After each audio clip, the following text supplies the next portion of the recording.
Jadi kekuasaan di era berikutnya, di era Sultan Abdul Mafahir Mahmud Abdul Qadir, begitu ya, gelar Sultan pertama di wilayah Jawa Dewi Pas semenjak tahun 1638 itu ya, kekuasaannya membentang di arah ke arah barat itu di kota pelabuhan Palembang, kemudian kepulauan Bangka Belitung, ya, kemudian juga wilayah yang kemudian dikenal sebagai wilayah Jambi, Bengkulu itu sudah menjadi bagian tak terpisahkan dari kekuasaan Sultan Abdul Mafahir Mahmud Abdul Qadir, dan terutama keberadaan dari Selat Sunda itu sepenuhnya ada dalam kekuasaan Banten.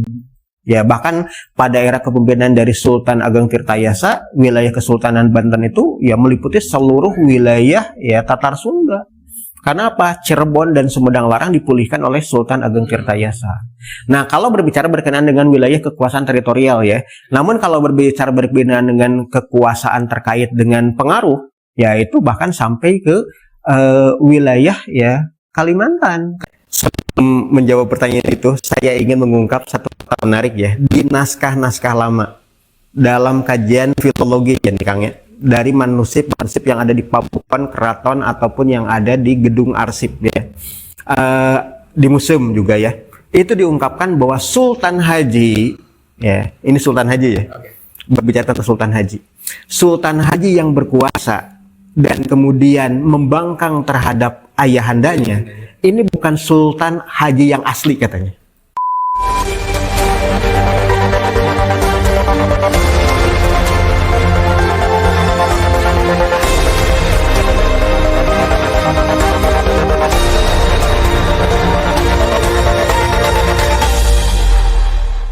Nah, ini saat yang ingin saya tanyakan berikutnya. Saat itu ada beberapa kerajaan Islam gitu misalnya, atau kesultanan Islam yang sudah ada di Nusantara khususnya. Mungkin saat itu ada Kesultanan Banten, Kesultanan Cirebon, dan Demak misalnya. Di Sumatera mungkin ada kerajaan di Lampung, di Bengkulu, di Palembang yang masih dalam pengaruh kerajaan atau Kesultanan Banten. Ke atasnya ada Siak ya Ustaz ya? Ada Langkat, ada Deli Serdang, termasuk juga ada Pagaruyung gitu kok. Iya, termasuk Aceh Darussalam. Juga menyampaikan di Sulawesi ada Makassar. Itu bagaimana hubungan kerajaan-kerajaan Islam ini ya Ustaz? Apakah ada semacam hubungan yang erat atau yang pertama tentu mereka dipersatukan dengan akidah yang sama, ya, akidah Islam, dan akidah Islam itu kemudian mengajarkan kepada kita untuk silah ukhuwah. Maka silah ukhuwah itu dalam bentuk ukhuwah Islamiyah. Satu sama lain itu kemudian saling peduli, saling memuliakan, saling menghormati, sekaligus juga saling menolong atau ta'awun ketika mereka ya menghadapi permasalahan yang tidak bisa diselesaikan oleh mereka sendiri. Buktinya apa? Buktinya ketika kemudian kita paham ya, pada sekira tahun 638 Miladiah ya, ketika Sultan Abdul Mafahir Mahmud Abdul Qadir diakui sebagai sultan pertama di wilayah Biladil Jawiyah, secara resmi diakui oleh Khalifah Utsmaniyah di masa Sultan Murad ya Al-Ghazi, Murad yang keempat begitu ya.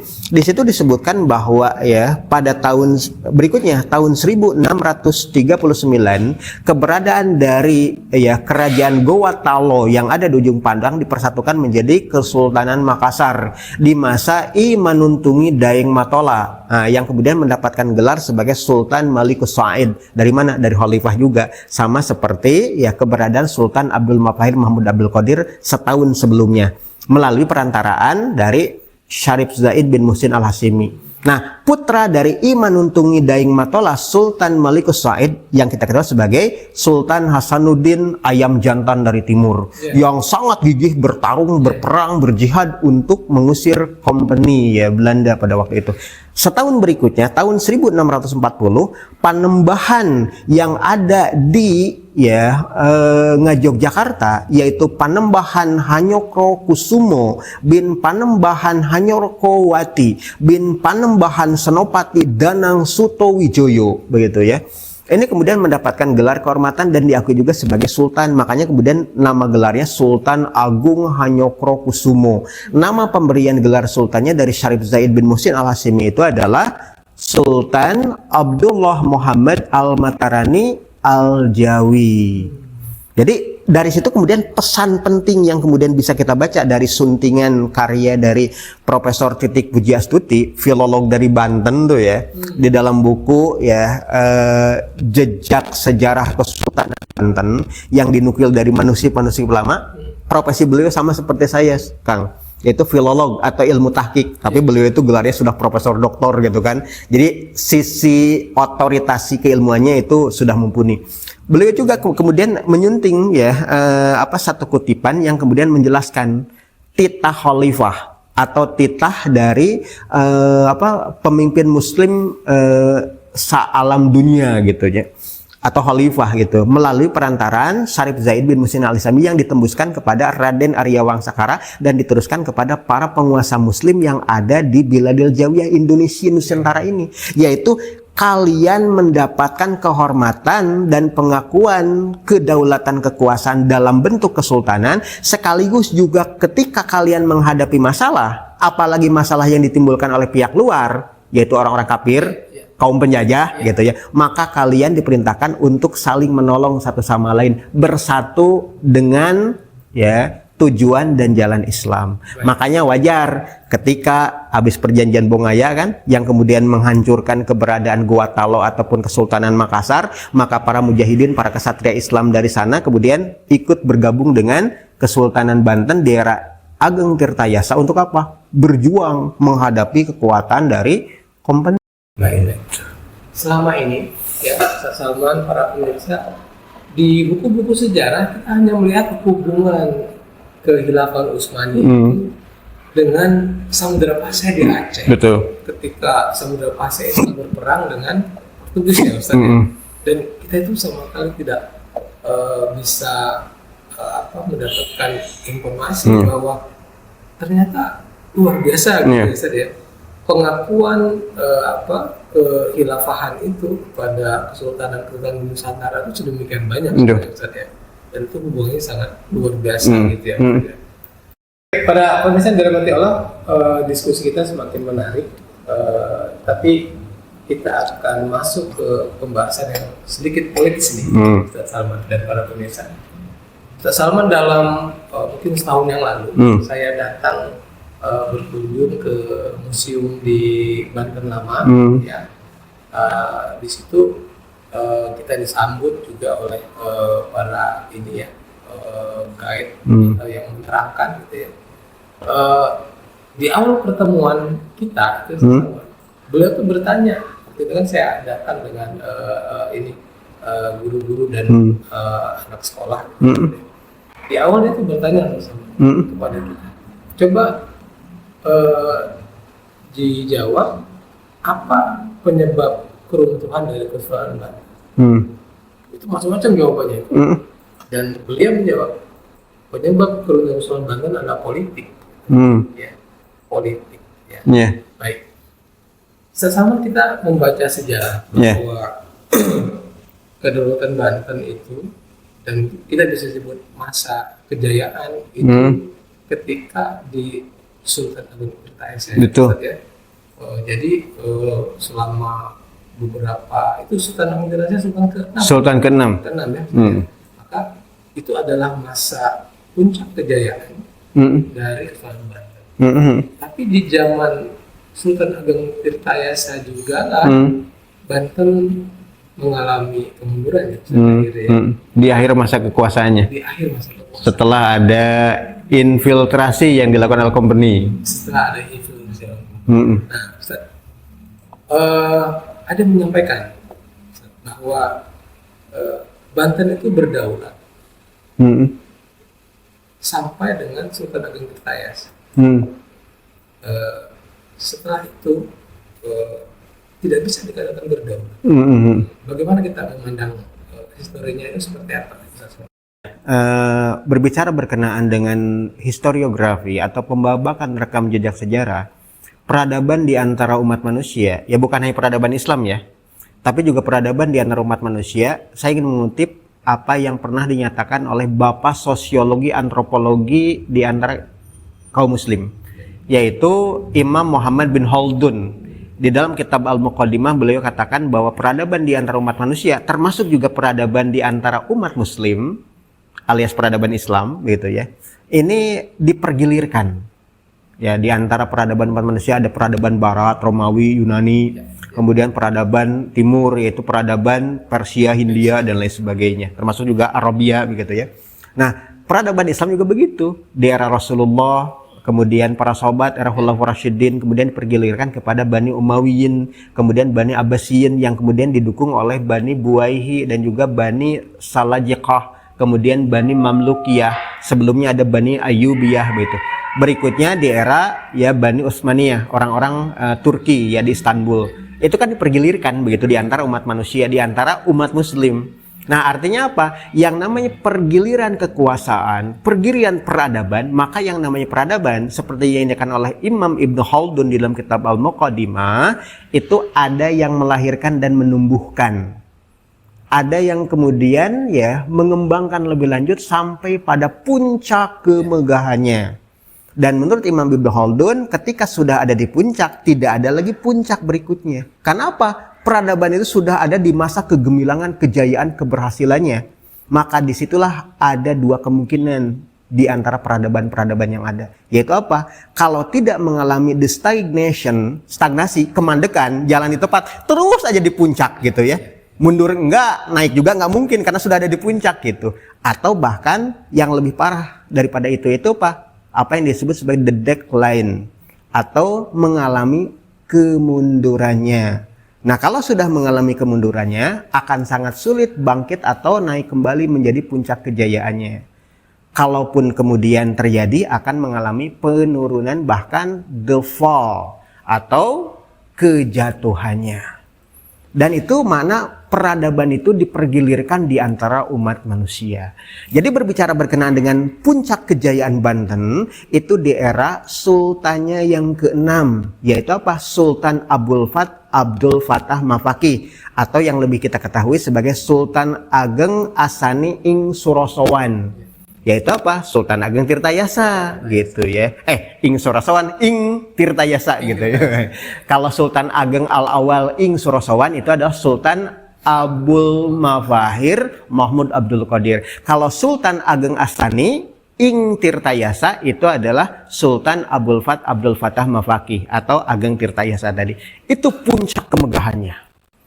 Nah, namun ketika di puncak kemegahannya, di akhir masa-masa kekuasaannya, ketika muncullah kemudian fitnah yang melanda keberadaan Kesultanan Banten dengan adanya infiltrasi, penyusupan mematikan oleh pihak kolonial Kompeni Belanda yang pada waktu itu memprovokasi putra pertama dari Sultan Ageng yaitu Sultan Haji, bahwasanya Sultan Ageng ketika membangun keraton baru di luar keraton Surasowan dengan membangun keraton Kaibon, keraton Tirtayasa, bahwasanya kekuasaan Banten tidak akan diserahkan kepada putra mahkota Sultan Haji tadi, tapi akan diberikan kepada putra keduanya, bahkan putra ketiganya dan putra-putra lainnya. Itu provokasi yang dilakukan oleh pihak kolonial Kompeni Belanda agar apa?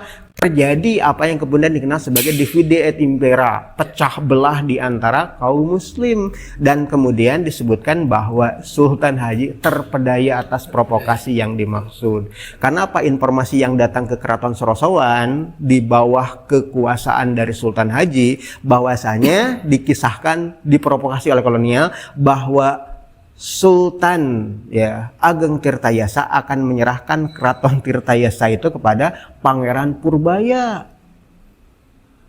Pangeran Purbaya itu kan adik dari Sultan Haji, dan itu yang kemudian akhirnya Sultan Haji itu terpedaya. Di akhir-akhir masa kekuasaan itu terjadi polemik dan berujung pada konflik. Bahkan tertangkapnya Sultan Ageng Tirtayasa itu disebutkan dalam naskah Banten itu bahwasanya Sultan Haji ya memohon ampun kepada Allah, bertobat dan merasa beliau itu salah memihak kolonial dan meminta kesediaan ayahandanya Ageng Tirtayasa untuk datang ke Keraton Surasowan.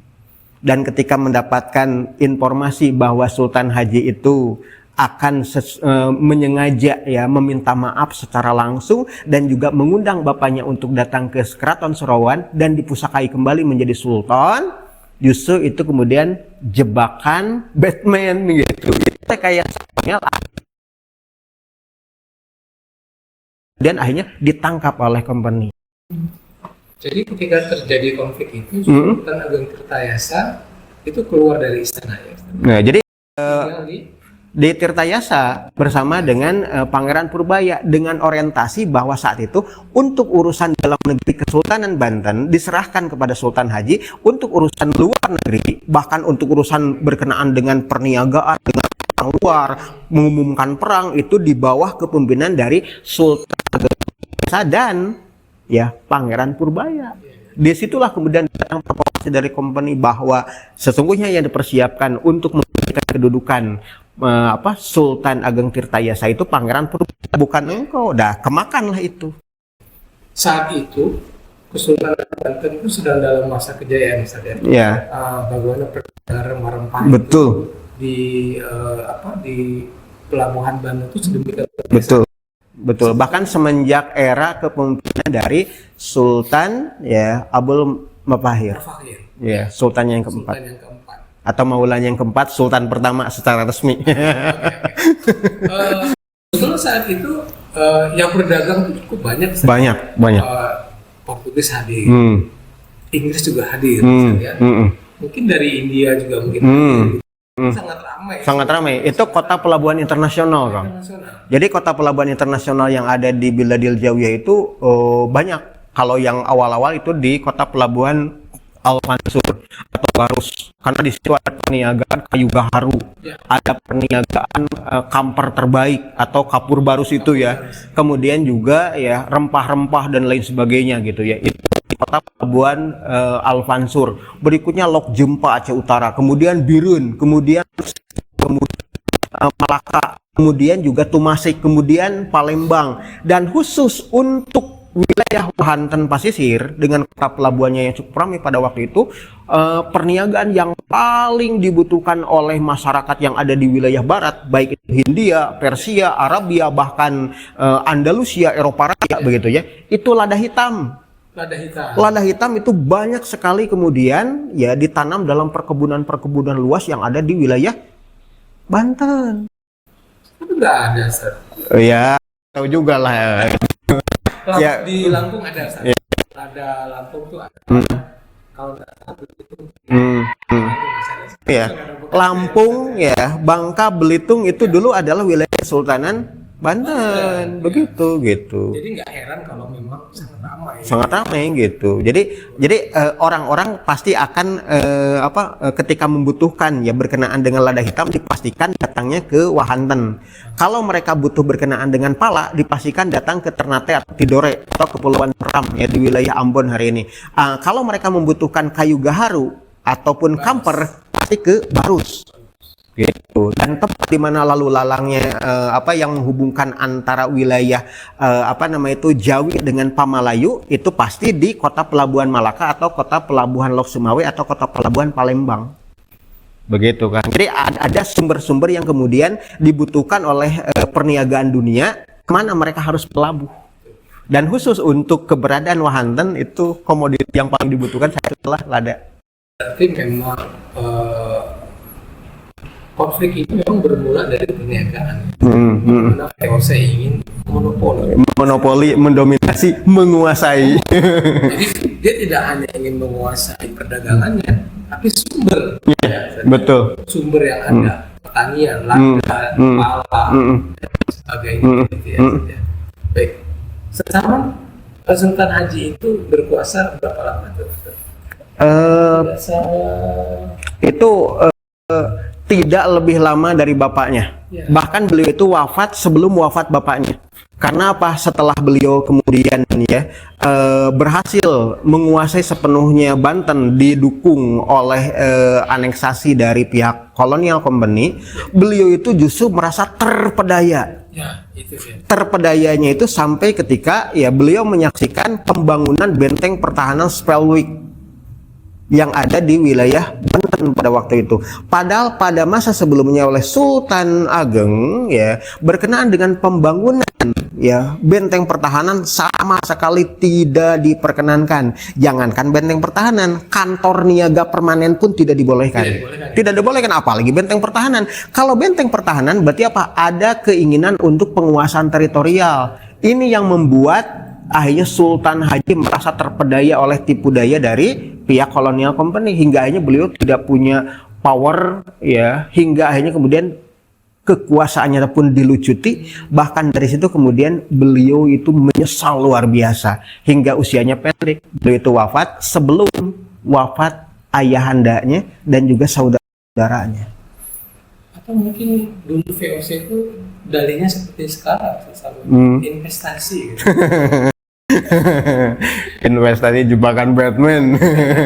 Karena orang-orang yang kemudian menanamkan investasinya atau sahamnya ataupun modalnya, tentu mereka akan memaksakan kehendaknya, memaksakan kepentingannya bagi keuntungan dunia mereka.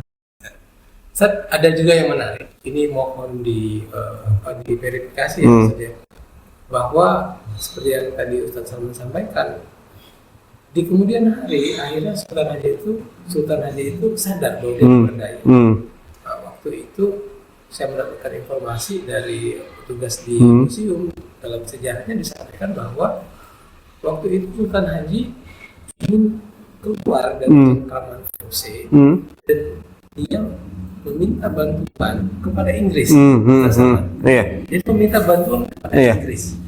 Nah, waktu itu saya tanyakan kepada beliau, saat itu kan ada minimal ada dua negara adidaya, yaitu Inggris dan Prancis.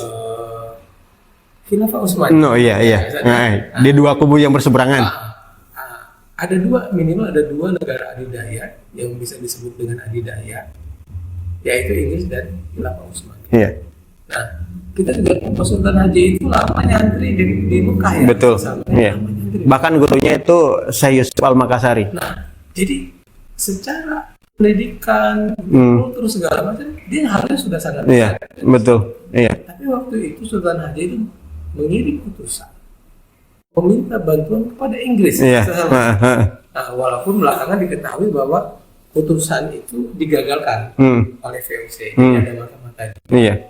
Waktu itu saya bertanya, kenapa Sultan Haji yang beragama Islam, yang dari di Mekah, Guru Yusuf, bapaknya adalah pejuang, minta bantuan ke Inggris, itu menjadi sebuah bahkan dipercayai oleh kolonial company kan, VOC.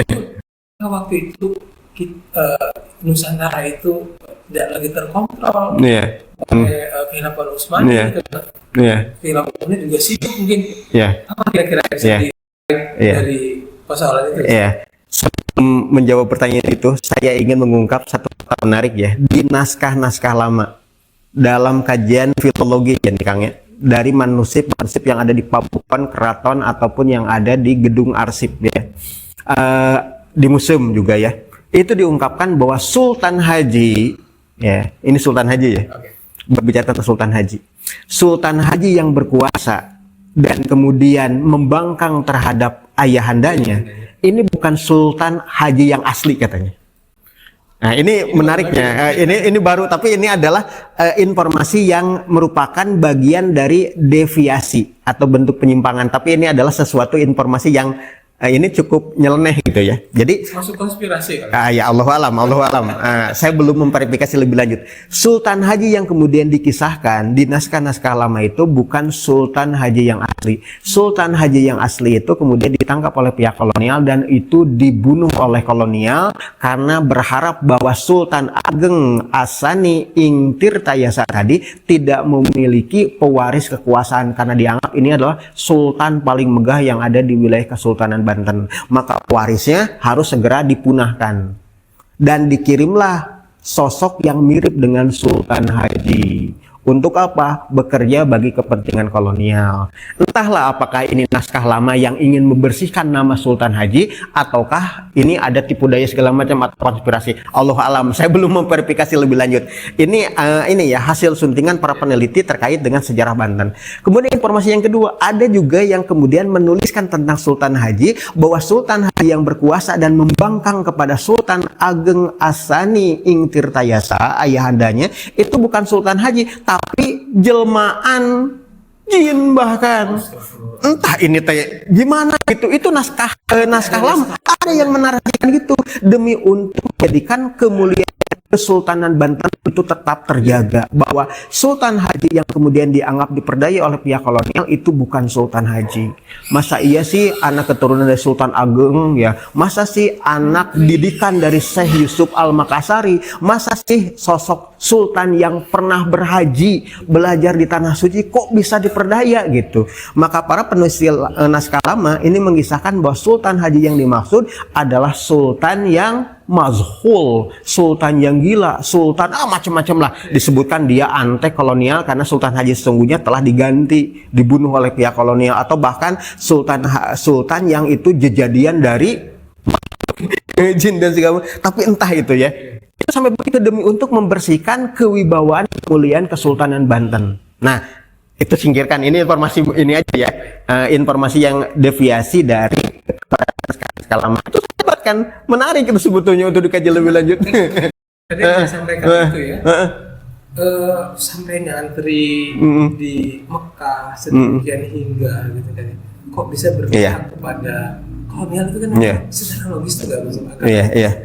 Jadi kalau itu kita coba membincangkan narasi sejarah dari keumuman naskah yang ada, bahwa Sultan Haji yang dimaksud adalah Sultan Haji yang berani menentang ayahandanya, dan itu kemudian mengambil opsi berbahaya dengan bersekongkol dengan pihak kolonial, hingga akhirnya kemudian terpedaya dan ditelikung oleh kolonial dengan pembangunan benteng Spelwick. Nah, nyambung dengan pertanyaan tadi, kenapa kemudian Sultan Haji ketika mulai sadar gitu ya, dia mau kemudian berupaya untuk tafaruk atau memisahkan diri dari konspirasi atau musyarakah kerjasamanya dengan pihak kolonial company di Batavia pada waktu itu, VOC begitu ya. Disebut karena setelah perang berakhir itu biaya perang itu ditanggung oleh Banten. Betul. Betul. Itu satunya. Ketika bentuk kesadaran itu muncul, maka beliau itu hendak keluar dari permusyarakatan jahatnya tadi, kerjasama jahatnya dengan pihak kolonial company. Disebutkan bahwa beliau itu bekerja sama dengan para nahkoda bahariawan, para laksamana laut dari kerajaan Inggris. Nah, pertanyaan bagi kita, kenapa dengan Inggris gitu kan?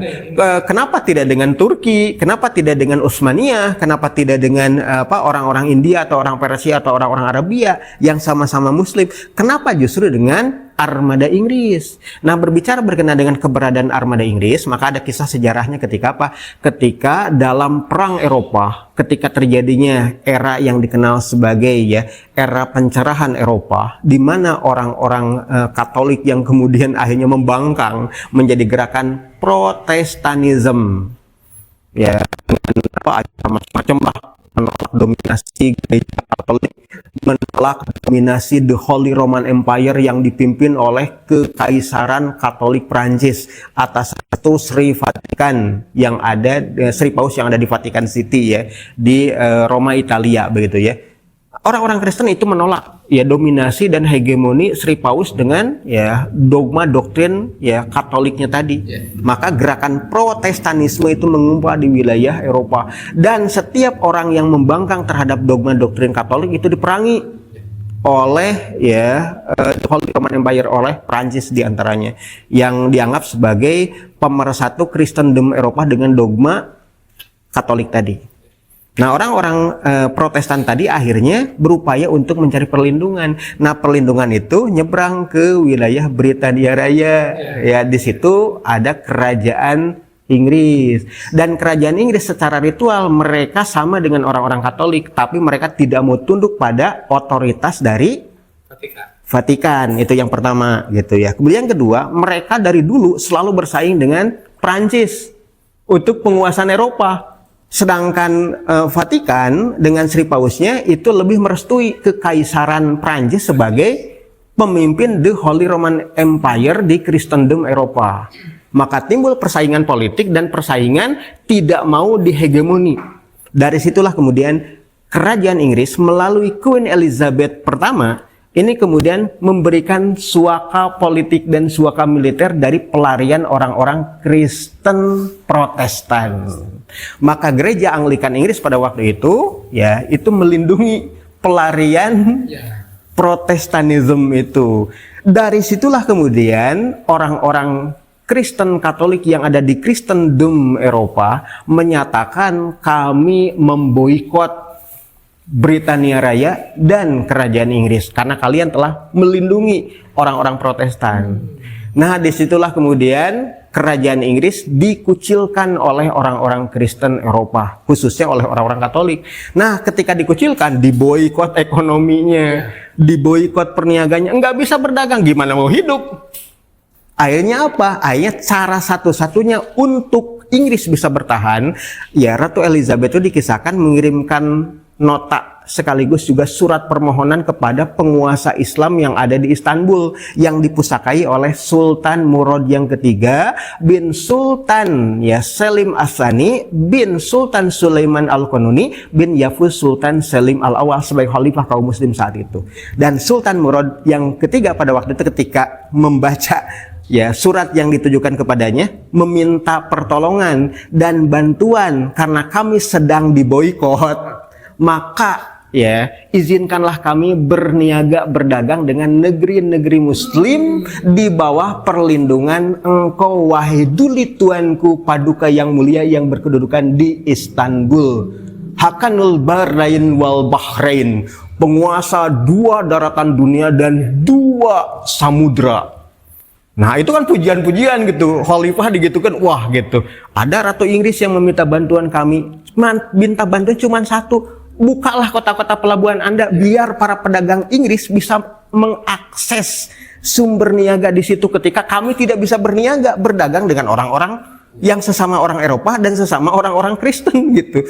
Akhirnya di situ ketika itu silahkan Anda melayarkan kapal-kapal niaga Anda memasuki lautan tengah, lautan Mediterania atau lautan putih, tiba di Maghribil Aqsa, tiba di Aljazair, tiba di Tunisia, tiba di Tripolitania wilayah Libya, tiba di kota pelabuhan ya delta Sungai Nil yang ada di Mesir. Dari situ kemudian ke atas ke Istanbul, ke kota pelabuhan kota Konstantinopel. Kemudian juga kalau berlayar menembus wilayah terusan Suez, tiba di Lautan Merah, kemudian terus berlayar ke Teluk Arab, Teluk Persia, Teluk Hormuz sampai ke Hindia dan sampai ke Nusantara. Dan para pelayar bahariawan Inggris dianggap sebagai kafir mu'ahid atau orang-orang kafir yang terikat perjanjian damai dengan penguasa muslim. Maka para penguasa muslim yang ada di timur dunia itu welcome, silahkan, karena para pelayar atau para juru niaga Inggris sudah diizinkan oleh khalifah kami. Jadi ada bukti. Ada bukti di masa Elizabeth yang pertama dengan Sultan Murad yang ketiga. Perjanjian tadi bahkan AIC atau East Indian Company atau perusahaan niaga Inggris di wilayah timur dari Hindia sampai ke Nusantara itu adalah imbas langsung dari izin khalifah kepada Ratu Inggris untuk berniaga dengan negeri-negeri muslim yang ada di timur. Itu adalah persahabatan pada awalnya. Namun pada periode berikutnya kan kita tahu ya Kang ya. Ya. Waktu itu kalau nggak salah Inggris juga eksis di India ya. Betul, betul. Eksis ya. Kan itu sebagai wilayah kehilafahan gitu. Sangat eksis dia. Iya, betul. Akhirnya kemudian menjadi penjajah. Iya, setelah menyaksikan ternyata berarti itulah yang menyebabkan Sultan Haji pada saat itu meminta bantuan kepada Inggris karena ada latar belakang sejarah itu juga. Lagi mesra-mesranya. Iya, di posisi muahad lah. Kafir muahad itu kan orang-orang kafir yang terikat perjanjian dengan muslim, diposisikan kawan aja. Bukan diposisikan sebagai musuh. Nah, kalau musuh kan kafir harbi. fi'lan atau hukman. Nah, kemudian juga gini Kang, ada satu hal yang menarik ya, ketika sebelum kedatangan kompeni Belanda ya, Jan Pieter Zoon Koen ke kota pelabuhan Jayakarta pada era kepemimpinan dari ya Adipati Jayakarta yang ketiga, atau yang diketahui sebagai Pangeran Jakarta yang ketiga, atau yang juga diketahui sebagai Pangeran Wijayakrama ya, bin Pangeran Kawis Adimarta atau Tubagus Angke sebagai Pangeran Jayakarta yang kedua. Karena Pangeran Jayakarta yang pertama, Adipati Wilayah Jayakarta, kota pelabuhan Sunda Kelapa dulu, itu adalah Pangeran Jayakarta pertama itu kan Fadil Azmat kan. Ya, berikutnya Tubagus Angke. Yang ketiga itu adalah Pangeran Wijayakrama. Pangeran Wijayakrama ketika berkonflik dengan Jan Pieter Zoon Koen 1612 sampai 1621, siapa yang ikut membantu Pangeran Wijayakrama untuk melawan Jan Pieter Zoon Koen, Gubernur Jenderal VOC pada waktu itu? Itu adalah sosok bahariawan dari Inggris. Karena Inggris sedari awal sebelumnya, di era Sultan Murad, di era Queen Elizabeth, itu sudah menandatangani nota kesepahaman bahwa kita adalah kawan dalam perniagaan. Ketika urusan perniagaan itu kemudian direcoki dengan keberadaan kompeni Belanda, maka Inggris merasa perlu untuk mengamankan perniagaannya dengan penguasa Islam yang ada di timur. Jadi keberadaan yang ada di Banten, yang ada di Jayakarta, yang ada di negeri kita, itu terkoneksi dengan pusat atau Asimah yang ada di Timur Tengah, khususnya yang ada di Istanbul, Kang. Tidak ujuk-ujuk kok Sultan Haji minta bantuan ke Inggris. Sultan Haji juga mengkalkulasi berkenaan dengan kemungkinan-kemungkinan siapa kawan yang bisa diajak bekerja sama untuk menghantam musuh. Dulu yang dianggap kawan itu adalah kompeni Belanda. Ketika kompeni Belanda justru memang merugikan, membahayakan, dan juga benar-benar ingin mendominasi, ya ini harus dihancurkan gitu. Kira-kira siapa kawan yang bisa diajak kerjasama? Ya, ternyata Inggris. Karena sudah mendapat persetujuan. Iya, mendapat informasi lebih tepatnya bahwa Inggris diposisikan sebagai kawan, bukan lawan gitu. Baik. Saat itu. Jadi terjawab sudah. Iya, betul. Ya. Kenapa Sultan Haji minta bantuan Inggris? Saya juga pernah mendapat informasi bahwa di zaman Sultan Abu Mafahir itu sudah ada hubungan dengan Inggris. Betul, betul. Ternyata itu bukan hubungan antara Kesultanan Banten dengan kafir Ahdi Filan, kafir Mu'ahad, ya. Kafir Ahdi loh. Para orang-orang kafir yang mengikatkan diri dengan perjanjian dengan Muslim. So, Salman dan para pemirsa, kita kembali ke tema kita terkait dengan kedaulatan sejak Kesultanan Haji. Salman, maaf ini memang harus kita bahas. Tapi inilah fakta sih. Semoga kita mendapat informasi. Iya, betul. Salman, Sultan Haji itu Sultan ke-7 berarti. Sultan ke-7. Sampai Sultan ke-17. Dengan intervensi atau mungkin ya sudah semacam kolonial ya. Seperti apa fungsi dari atau kedaulatan dari Kesultanan Banten dari mulai Sultan Haji, Ustaz? Kalau yang Sultan yang ke-17 kita sudah tahu, Ustaz. Itu kan betul-betul dihilangkan dari mulai istana, benteng, bahkan sampai keturunan-keturunan kan sudah disingkirkan, dikeluarkan dari keraton oleh Herman Willem Daendels. Nah, bagaimana kedaulatan Kesultanan Banten sejak Sultan Haji dan efeknya terhadap wilayah-wilayah itu sama. Lampung, Bengkulu, Jambi, seperti apa? Berbicara dengan era pasca Sultan Ageng Tirtayasa, terlebih lagi setelah kemudian Sultan Ageng Tirtayasa ditangkap oleh kompeni, kemudian kekuasaan yang ada di Banten dipegang oleh Sultan Haji, maka sesungguhnya kedaulatan Kesultanan Islam Banten itu sudah mulai tergadaikan. Tapi bukan lantas kemudian lepas sama sekali. Tergadaikan. Kalau tergadaian kan berarti apa? Tidak sepenuhnya dikuasai kedaulatan tadi. Jadi kedaulatan untuk melaksanakan hukum Islam, syariat Islam itu tetap ditegakkan, tapi tidak lagi sempurna. Jadi hanya berkenaan dengan usulan ritual atau muamalah yang kemudian ditetapkan sebagai bagian dari hukum adat, Itu hukum Islam sebetulnya, adat kebiasaan atau tradisi gitu ya. Syariat yang tetap diberlakukan, tapi itu hanya berlaku untuk warga negara dari kesultanan. Bagi pihak asing itu memiliki hak untuk kemudian dilindungi dari pengaruh dari keberadaan kedaulatan sultan tadi. Karena apa? Penguasaan atas kota pelabuhan yang berorientasi pada bentuk perniagaan dan penguasaan atau penghegemonian atau berkenaan dengan monopoli tidak sepenuhnya ada dalam kuasa dan kewenangan sultan.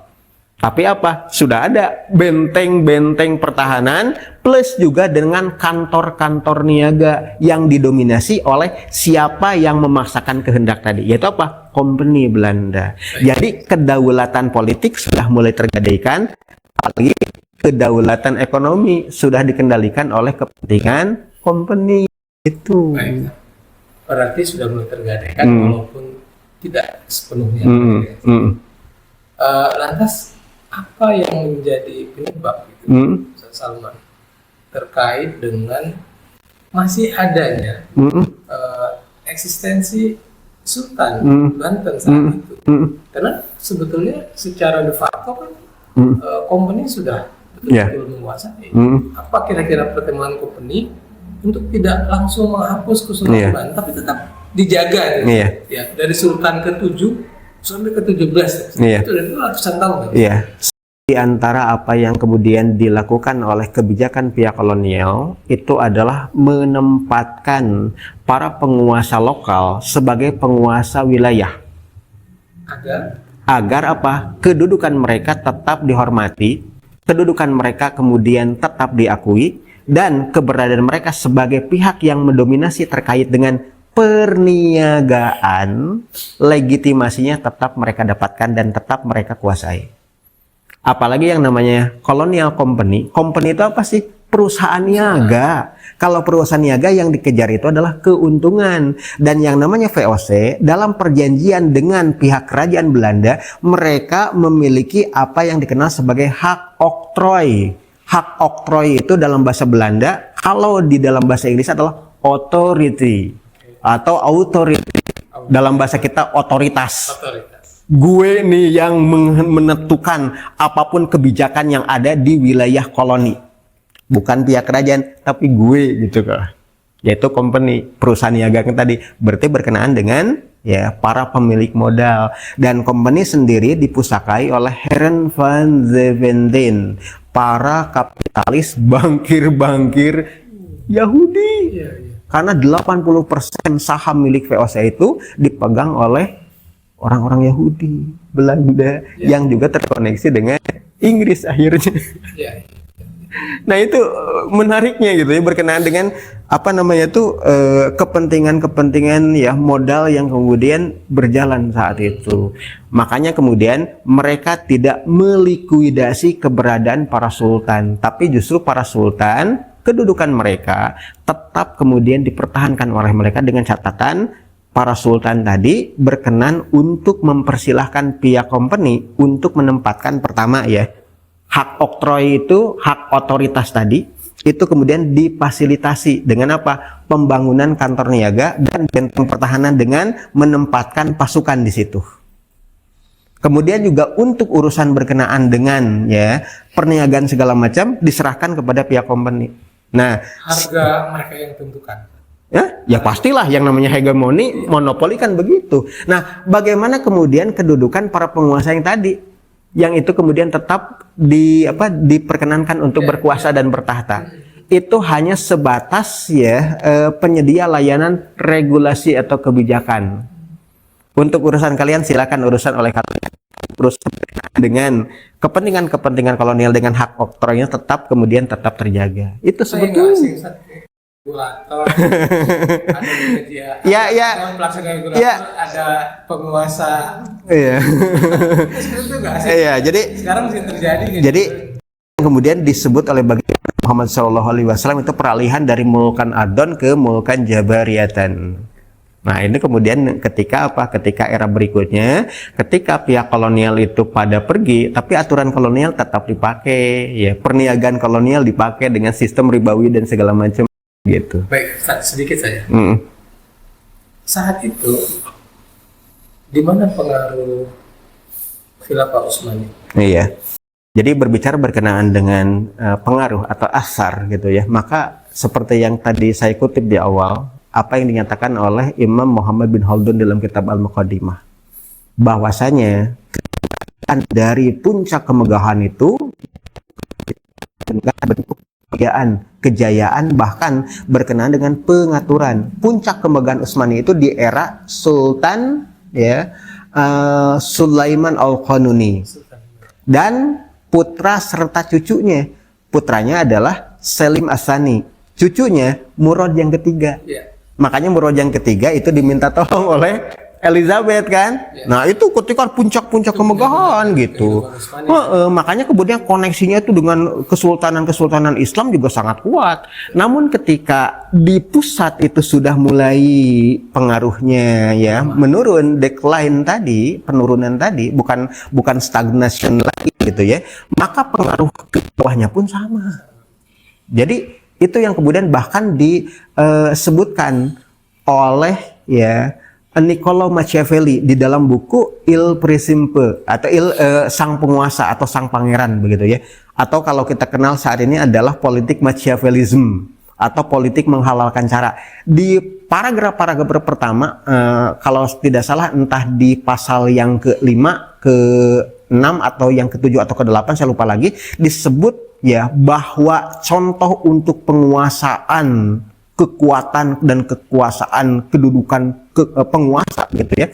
Ya, sosok Machiavelli tadi ya memberikan contoh dua kekuasaan. Pertama itu adalah The Holy Roman Empire yang dipusakai oleh Kekaisaran Prancis. Yang kedua adalah disebut sebagai Turk Empire, Imperium Turki. Maksudnya apa? Utsmaniyah. Jadi disebutkan bahwa untuk menguasai Utsmaniyah, pukullah dari pusatnya. Kalau pusatnya sudah terpukuli, sudah kemudian melemah, maka wilayah-wilayah berikutnya itu akan melemah. Dan ketika melemah, kuasailah wilayah-wilayah yang ada di wilayah jauhnya. Terus sampai akhirnya pusatnya sudah mulai lemah kan, dari pukulan tadi, dihabisilah dengan pukulan terakhir melalui perang raya. Yaitu apa? Apa yang disebut sebagai ya The Great War atau World War I, Perang Dunia Pertama. Pukulan terakhir untuk menghancurkan Turk Empire menurut Niccolò Machiavelli dalam buku Il Principe atau The Prince. Baik, sama. Berarti itu adalah masa-masa ketika Turki Utsmani juga mengalami kemundurannya, decline. Decline ketika dia sudah betul-betul berada pada puncaknya. Jadi trennya menurun. Ya. Begitu juga yang terjadi di negeri-negeri kaum muslimin. Betul. Adalah kita sekarang sedang membahas Banten. Ya. Sehingga sejak saat itu kerajaan-kerajaan atau kesultanan yang ada di Nusantara terpaksa membela dirinya sendiri. Betul. Ya contohnya gini lah Kang.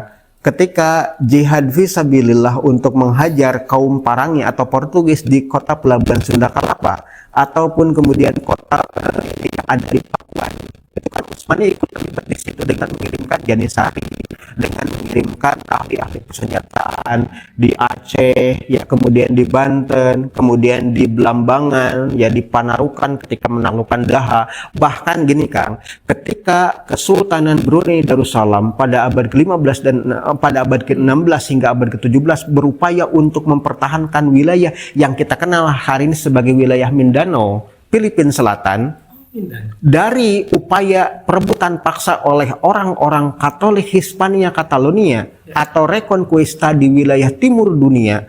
Orang-orang Katolik Hispania itu setelah menaklukkan wilayah Amerika Latin, penguasaan benua bagian barat yaitu benua Amerika setelah ditemukannya Kepulauan Karibia oleh Christophorus Columbus atau Christopher Columbus oleh kita ya. Itu kan orang-orang Spanyol berupaya untuk menguasai di situ. Makanya kemudian ada istilah Amerika Latin, benua Amerika tapi berbahasa Latin. Kemudian juga tongkrongan orang-orang Latin Eropa, yaitu orang-orang Hispania. Makanya di wilayah Amerika Latin bahasanya bahasa Spanyol, gitu kan. Nah dari situ ketika terus maju ke wilayah barat menembus lautan Atlantik, Pasifik gitu ya, Lautan Pasifik. Akhirnya kemudian tembuslah sampai ke wilayah Nusantara bagian utara. Dan tibalah di Mindanao. Di situ ada Kesultanan Sulu, Kesultanan Brunei, Sabah Sarawak, dan keberadaan Kesultanan Islam yang ada di wilayah Mor. Disebut Mor karena apa? Karena orang-orang Spanyol punya dendam sejarah dengan orang-orang Kesultanan Murabitun atau orang-orang Mor, orang-orang Maroko. Ketika tiba di wilayah Mindanao, ada Mor lagi, orang-orang Muslim, disebutlah kaum Moro. Disitulah kalau diperhatikan di perang antara Brunei, Sabah Sarawak, Sulu menghadapi keberadaan dari orang-orang Spanyol. Tiap tahun ada duta-duta para kesatria, para mujahid dari Turki, ya, Arabia, Persia dan Hindia untuk membantu muslimin dalam Jihadul Akbar, perang raya, perang global saat itu. Dibantu. Tapi ketika pusatnya sudah mulai menurun pamornya, itu jangankan untuk membantu, untuk menjaga, melindungi pusatnya sendiri, itu dipukulin oleh musuh-musuhnya. Makanya peradaban itu begirian tuh begitu kan. Para pemirsa, kita sudah membahas panjang lebar ya, bagaimana pentingnya kepemimpinan di dalam Islam, sehingga bisa menjadi junad, bisa menjadi perisai, menjadi penjaga ya, dari mulai pusat sampai ke negeri-negeri yang jauh, negeri-negeri kaum muslimin. Itulah yang terjadi, dan kita juga sama-sama sudah mendengar bersama ketika pelemahan itu terjadi di pusat, dan itu juga langsung berefek kepada kelemahan yang ada di wilayah dan daerah yang jauh-jauh. Tidak lagi ada penjaga. Nah, Ustaz Salman, ini berarti kita bisa memberikan kesimpulan gitu, Ustaz, bahwa kaum muslimin itu ketika bersatu, ya Ustaz, ya, punya kepemimpinan yang satu, punya rujukan, menjadi sebuah kekuatan gitu saja. Punya kekuatan. Nah, kami lagi ramai tagline "It's time to be ummah" sama. Apakah kita sebaiknya merujuk saja kepada sejarah-sejarah lama? Sejarah lama itu memberikan pelajaran bagaimana dulu umat bersatu menjadi kuat itu. Untuk saat ini, apa langkah-langkah yang realistis yang itu step by step kita lakukan, dan tentu saja kita baca sejarah gitu ya. Apa yang bisa kita lakukan agar umat ini bisa menjadi bersatu kembali dalam satu kepemimpinan, dalam satu aturan, sehingga membuat umat ini menjadi lebih mulia. Berbicara dengan persatuan, berbicara berkenaan dengan kemuliaan, dan akhirnya mewujudkan pada bentuk kejayaan, maka sebaik-baik contoh dan teladan itu Muhammad SAW.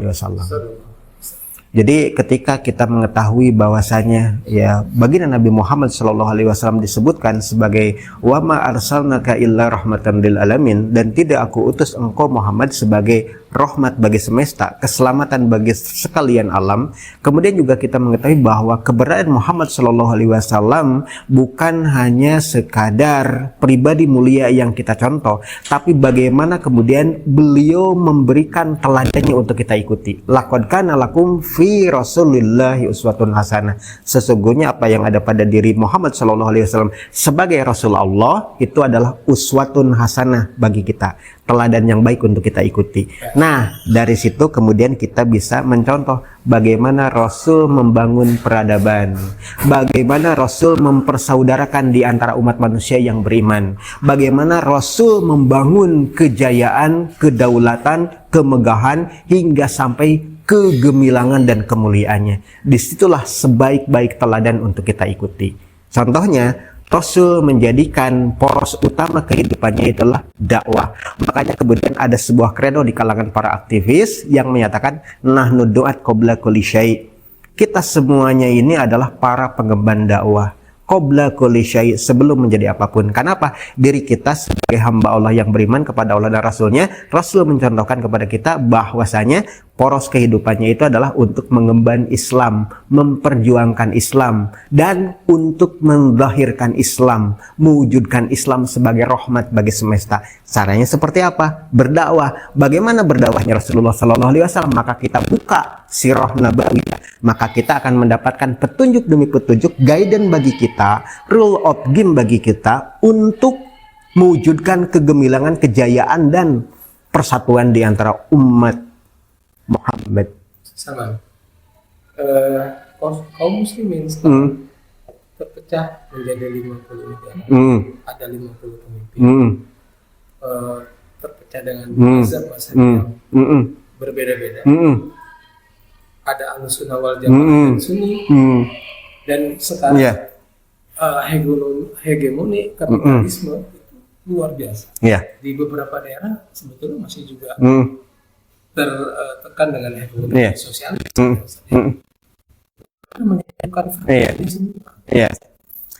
Yang pertama, bahwa fakta itu bukanlah dasar hukum, tapi fakta itu adalah bahan untuk kita analisa. Kenapa hal itu bisa terjadi?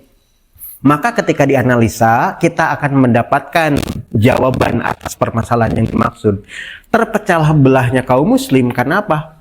Kaum muslim tidak memiliki pemimpin yang sama, tidak memiliki imam yang sama, atau kalau dalam hadis tidak ada junnah. Makanya kemudian satu di antara hal yang perlu kemudian kita perjuangkan, tegaknya kepemimpinan Islam, bukan semata adanya pemimpin. Kalau kepemimpinan itu sudah wujud, maka mudah bagi kita untuk memilih siapa pemimpin yang layak. Nah, kepemimpinan itu berkenaan dengan sistem. Nah, itu yang dibangun oleh baginda Nabi. Memperjuangkan sistem agar kemudian ketika sistem itu hadir di tengah-tengah umat manusia, maka akan mudah siapa yang paling layak untuk memimpinnya. Tidak memanfaatkan sistem yang ada sekarang. Enggak, karena Rasul tidak pernah bermusyarakah dengan sistem yang ada saat itu. Justru kemudian Rasul berupaya untuk membatalkan sistem yang ada atau meruntuhkan sistem yang ada, yang kemudian dikenal dalam bahasa Al-Quran itu adalah sistem kejahiliahan, sistem dengan kemusyrikan akut yang ada di kota Mekah saat itu.